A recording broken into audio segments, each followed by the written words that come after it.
What's good, ladies and gentlemen? Just doing the usual market analysis of my own personal opinion for potential setups. So, as of right now, it is Friday, 6th of June 2025, and it is currently 10 p.m. So, the markets have literally closed 3 minutes ago. It's now the weekend, so nothing to trade over the weekend. However, we will have a little look at the market and see what has happened today and possibilities for next week. So yesterday I marked up this area right here. There was, let me change the color of this to make life a little bit easier. There was a fair value gap, right? In fact, I'll draw that in a second. There was a little bit of support here which came through here. I said there's a possibility, and if you draw from there to there, we have a fair value gap, which gave us, a little bit more of an insight as to where the market could go, where it could tap into. I'm pretty sure. Oh,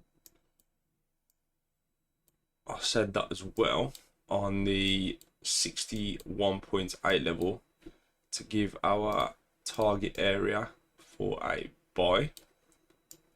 Oh my gosh, stop loss just below, which would have been, I always round it up to between 8 and 10, so say there, and then TP,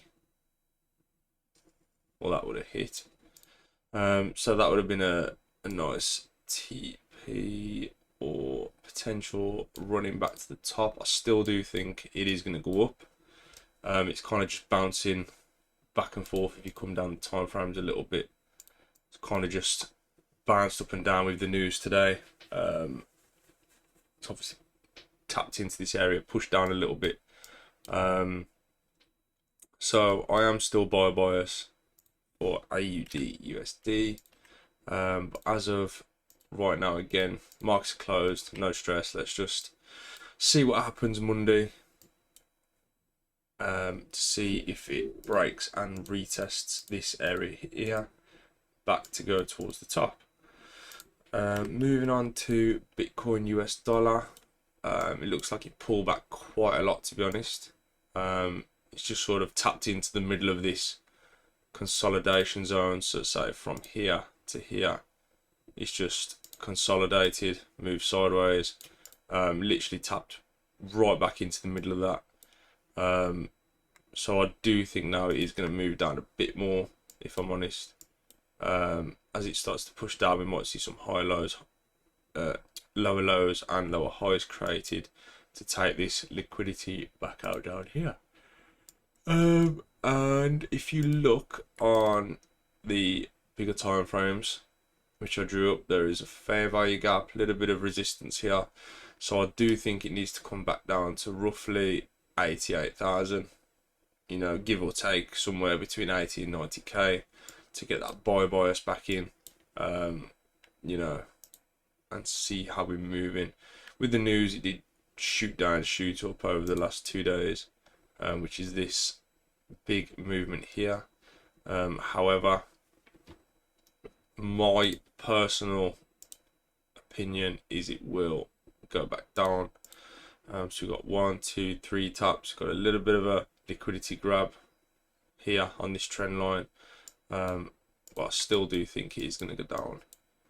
But again, no stress over the weekend. Let's just see what happens on Monday and see if we can get any trades. EURGBP, it's kind of just not really done a lot today. It's a Friday. Markets are normally pretty dead on a Friday. Not really a lot has gone on. It's just kind of tap back in, tap back out again. Not really a lot to comment on EURGBP. I do still think that it is going to move up. I do think it's pulled back now quite a lot. It's going to start to move up against the Great British Pound, personal opinion. It's tested down here on these levels, tested so over the last couple of days or so. we have started to see this push up, and I do think it will continue possibly to do that. Euro USD, oh, Euro USD, again, just a bit of a drop down back into our zones, pushed out of our zone, come back out of our zone again, headed towards back up again. So again, not really too much to what I said. Now I've just dropped the time frame, come out of our zone, back in our zone, back out of zone, back in our zone. So not really a lot there. Personally, out of all this, I would not have been entering trades here. I would have been looking for either a break and retest to the top, or break retest to the low, somewhere around here. Maybe take out this area here, and again take out this area here. So at the minute, out of all of them so far, Euro USD is probably the one I would avoid. Let's just have a little look. Is there anything here? Maybe. Suppose you could start to trade that, and then as it starts to push out of this area, stop loss just below. Aim for the tops. Again, nice little 3 to 1 on that trend line break for the reversal of this little downtrend back to the top. But as of right now, let's just see what happens on Monday again with all of them. GBPJPY, huge push up. We can now see, sorry, it's quite late here now in the UK.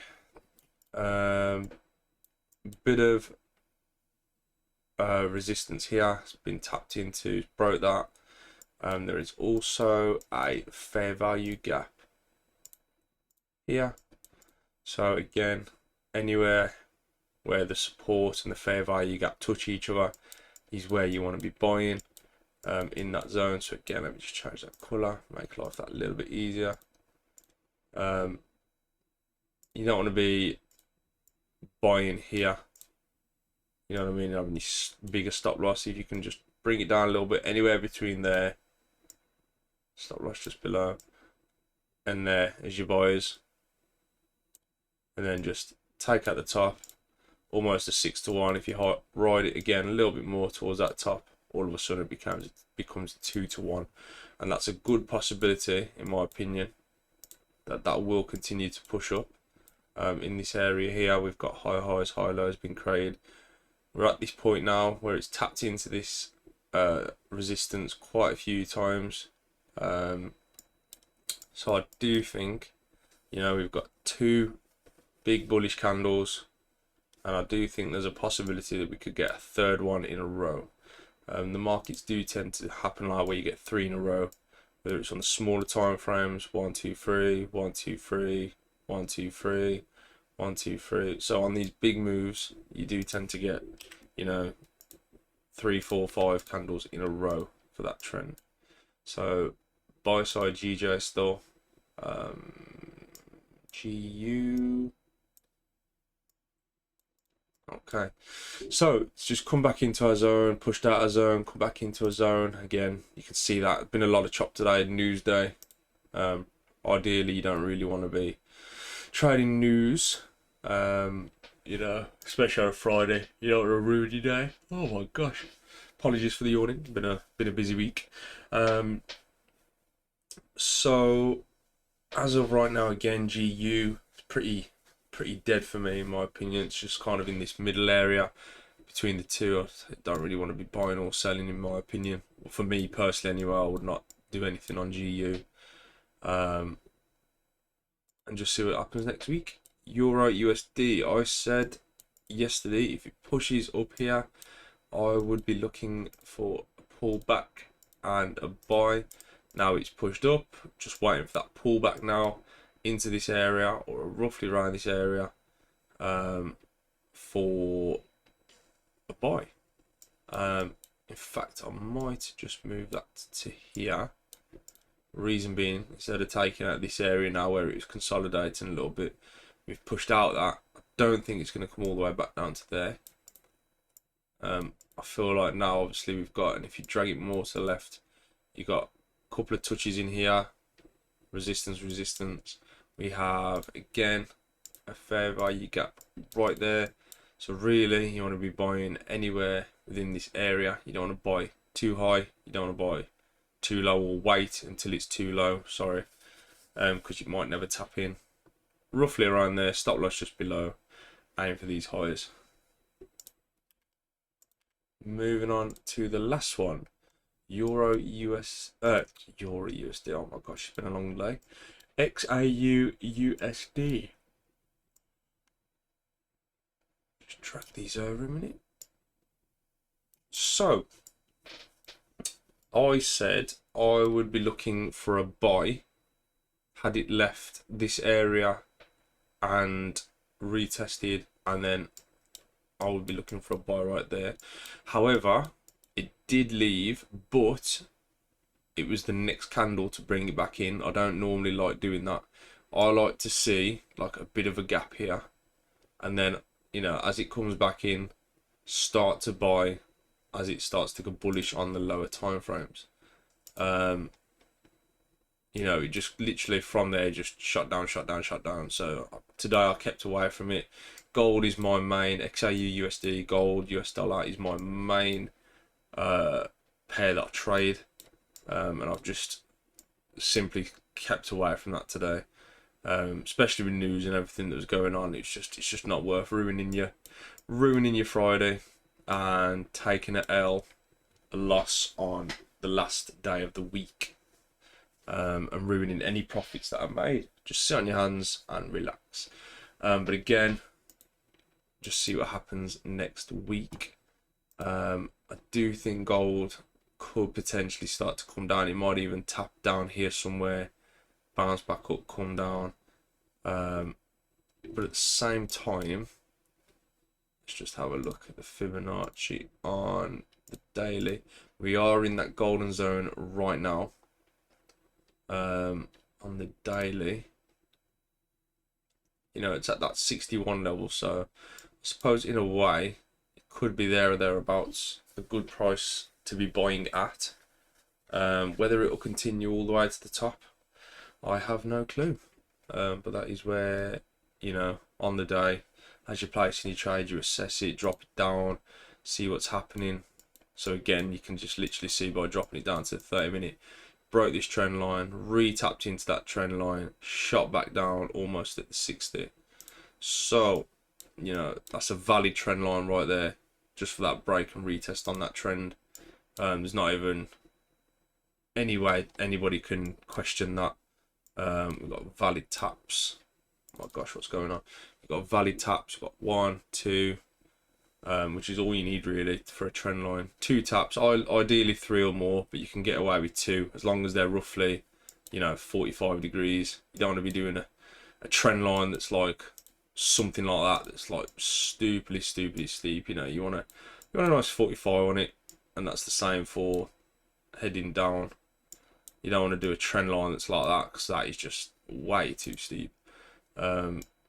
So yeah, again, I am pretty buy bias. However, wait for the pullbacks, just keep buying the buys, buy the dips. Very simple as that with gold. But that is my analysis of today, and Monday we'll have another little run through and see where the potential is for next week after the day has closed, or roughly around when the day has come to an end, 9 o'clock onwards, and we'll go from there.